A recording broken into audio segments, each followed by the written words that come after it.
Saroko tsara andro nahitako anao tiako.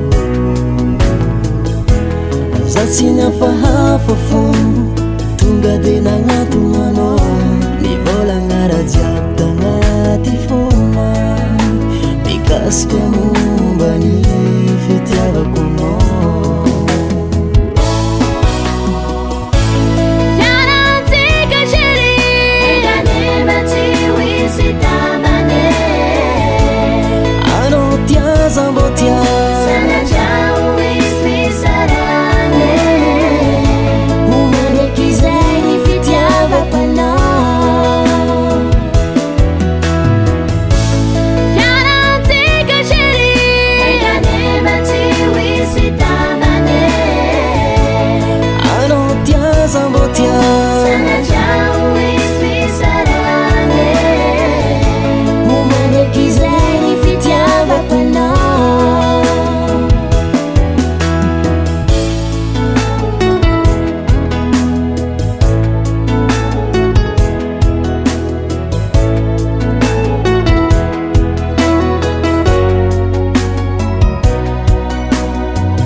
Tsy maintsy misy tsy atao makivy, tsy atao ampisaka, amafisy fifiarana.